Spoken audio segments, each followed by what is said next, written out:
Welcome to Steve Jobs, Innovator Extraordinaire. Today, you'll dive into a captivating story about how Steve Jobs transformed technology with groundbreaking innovations. As we journey through his life in Silicon Valley, expect to hear the hum of computers, smell fresh coffee, and feel the buzz of brainstorming sessions.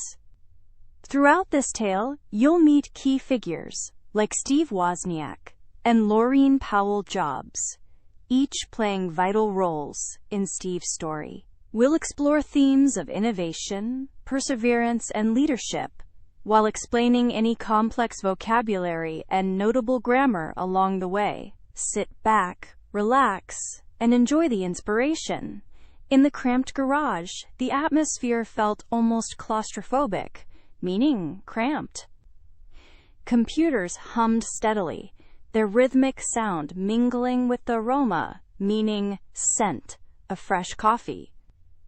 The small space buzzed with a peculiar energy, one that promised innovation and transformation. It was, after all, where ideas were turned into reality. Steve Jobs, with eyes that burned with relentless intensity, surveyed the room. His presence was magnetic, his vision clear yet demanding. He directed the brainstorming session with a fervor that was impossible to ignore. Across the table, Steve Wozniak, genial and unpretentious, offered a striking contrast. His approach was more laid back, yet his brilliance was undeniable. "Think about the impact, Woz," Steve insisted. "We're not just building a computer. We're revolutionizing everything." Wozniak chuckled softly, his demeanor genial, meaning friendly. "I know, Steve, but it has to work too. Simplicity is key." Their conversation flowed, reflecting their differing approaches to innovation. Jobs pushed for groundbreaking features, while Wozniak emphasized functionality and user-friendliness. Their dynamic was complementary, each balancing the other's strengths and weaknesses. Laurene Powell entered the garage, her calm presence offering a momentary respite from the intensity. She moved toward Steve, a gentle concern etched on her face. It was clear she worried about his relentless drive and the toll it might take. Yet, her support was unwavering, her nurturing nature palpable, meaning tangible. "You've been at this for hours, Steve," she said softly. "Maybe take a break for your own sake." Steve shook his head, determination unshaken. "Not yet, Laurene. We're close." With a sigh, she nodded, understanding the passion that propelled him forward. It was the same drive that made him both visionary and, at times, abrasive. The debate over the design of the Apple I heated up. Steve was adamant about incorporating innovative, meaning groundbreaking, features that would set their product apart. Wozniak, however, was cautious, focusing on reliability and ease of use. "This could change everything," Steve argued, his eyes gleaming. "People don't know what they want until we show them." Wozniak nodded, understanding, yet maintaining his perspective. "But if it's too complex, they won't use it." Their discussion was interrupted by a sudden buzz of excitement as the first prototype successfully powered on. The screen flickered to life, a beacon of possibility in the dimly lit garage. A shared moment of triumph washed over them, the spark of future achievements igniting in their minds. For Steve, this was more than a mere success. It was a step towards a vision that had consumed him, yet beneath his triumphant exterior, a personal fear lingered, a fear of irrelevance, of fading into obscurity. It was this secret dread that fueled his ambition, pushing him to strive ever harder. As the scene closed, the trio gathered around the working prototype. Despite the underlying tensions, there was a palpable sense of achievement. They stood on the brink of something extraordinary, a future they would help shape together. "We've done it," Jobs said quietly, almost to himself. His voice held a mixture of relief and determination. Laureen placed a reassuring hand on his shoulder, her presence grounding him. "And this is just the beginning," she said with a soft smile. In that moment, the garage, cramped and cluttered, seemed to expand with the potential of what lay ahead. The future beckoned with a promise of innovation and the challenge of turning vision into reality. The hum of computers filled Apple's bustling offices, blending with the aroma of fresh coffee that wafted through the air. Here in Silicon Valley, the atmosphere pulsated with an almost unequivocal, meaning unambiguous, sense of purpose. Every keystroke, every whispered conversation in the labyrinth of cubicles contributed to the electric energy of creation. It was a place where innovation was not merely encouraged but demanded. As the launch of the Macintosh approached, corporate pressures intensified. Deadlines loomed like gathering storm clouds, and Steve Jobs stood at the center, a visionary zeal in his eyes, unwavering and intense. His presence was commanding, his belief in the Macintosh an unyielding force that propelled the team forward, even when uncertainty gnawed at the edges of their resolve. Steve's leadership style, however, was notorious. Abrasive, demanding, often unforgiving, he pushed his team to the brink. Frustration simmered beneath the surface, occasionally boiling over into heated exchanges. Among them, Steve Wozniak, with his genial nature and a smile that softened the sharp edges of stress, found himself yearning for simplicity. The complexity of corporate life was far removed from the garage, where they had once tinkered with wires and dreams. "Steve, maybe we should dial it back," Wozniak suggested, his voice affable yet firm. Jobs turned to him, eyes ablaze with a singular intensity. "Dial it back? We can't afford that kind of thinking, Woz. We're on the cusp of something revolutionary."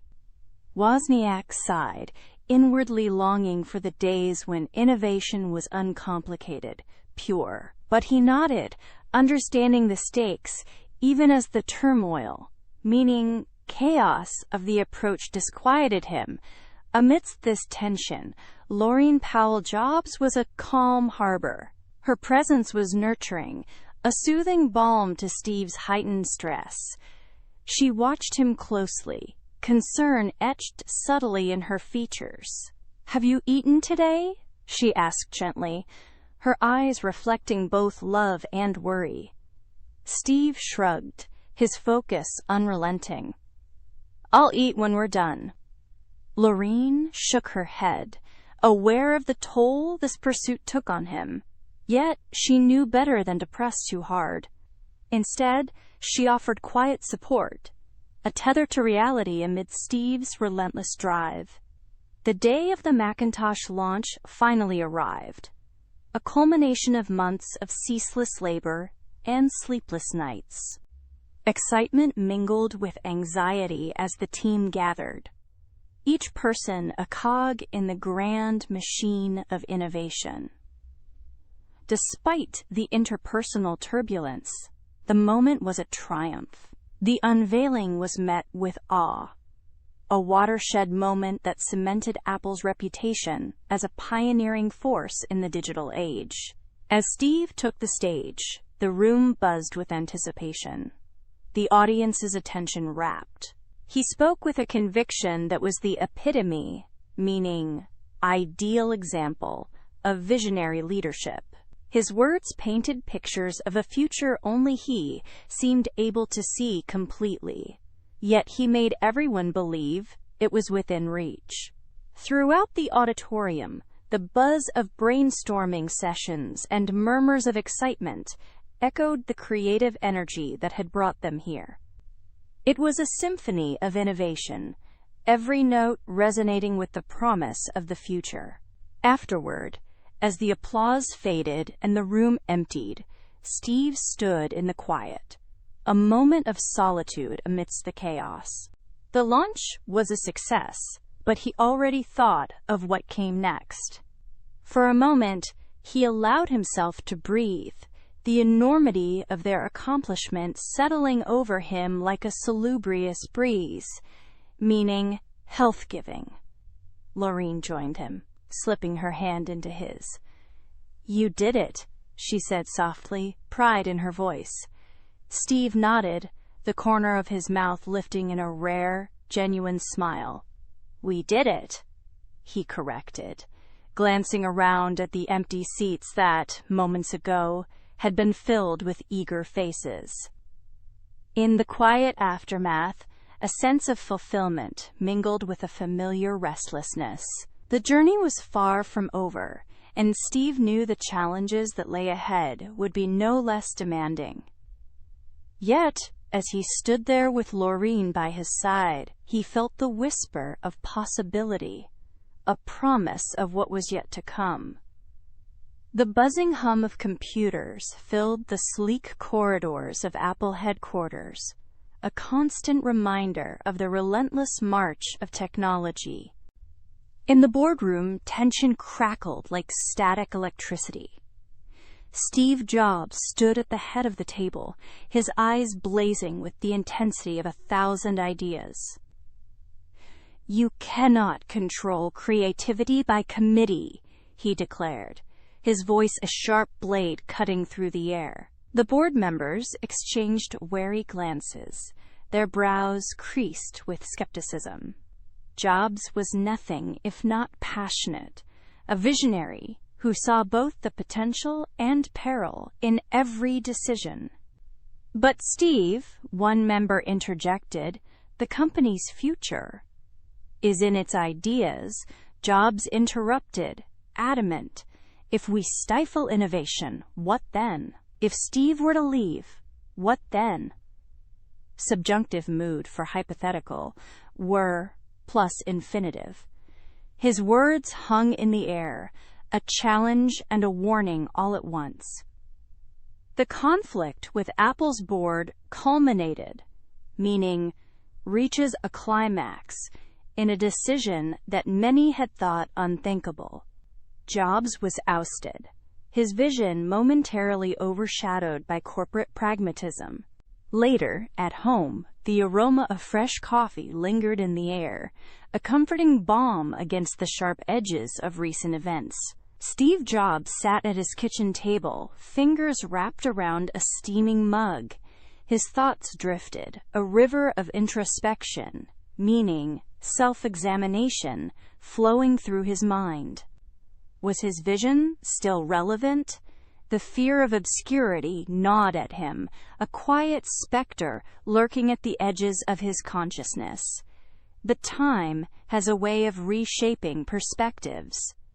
Away from the confines of Apple, Steve's vigor, meaning energy and enthusiasm, was renewed.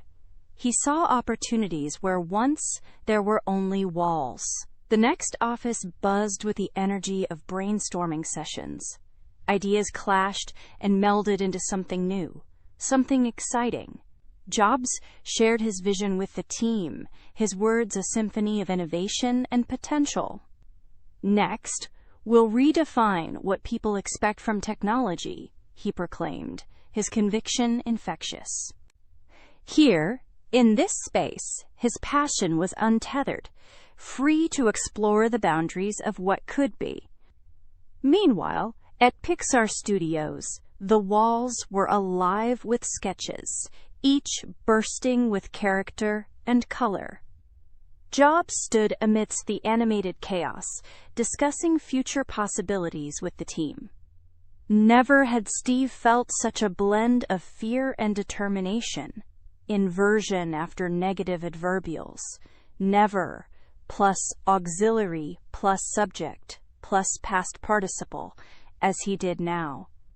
The fusion of technology and artistry was a new frontier, one he was eager to conquer.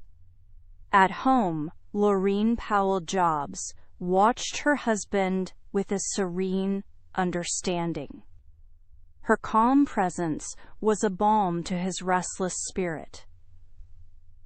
"Steve," she said softly, "your vision isn't just about now. It's about the future, evolving and adapting."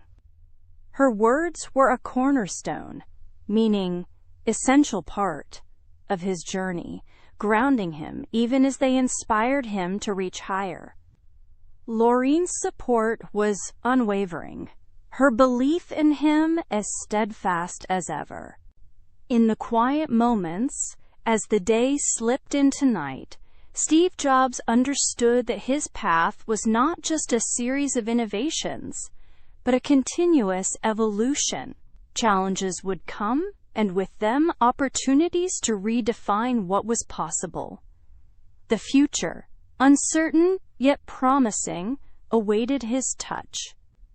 Steve arrived at the Apple headquarters, the air pregnant with anticipation. The corridor buzzed not just with the hum of computers, but with the electric energy of creation. Through the glass walls, he could see teams huddled together, their discussions fervent and animated, like a beehive in full swing.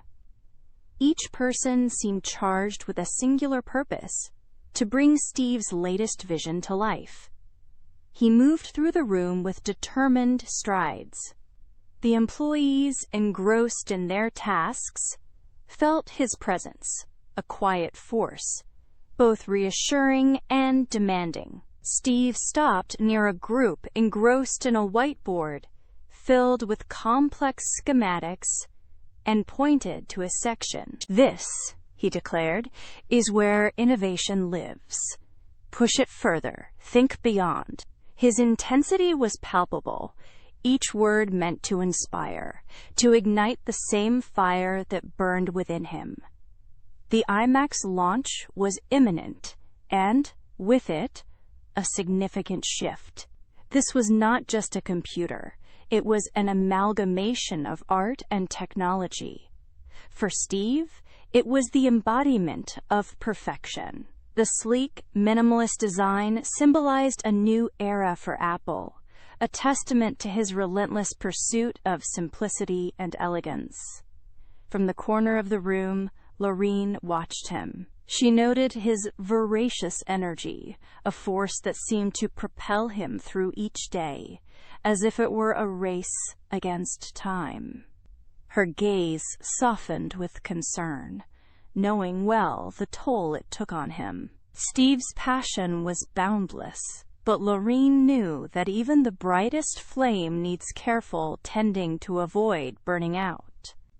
In the meantime, Steve's focus on minimalist design galvanized Apple's branding.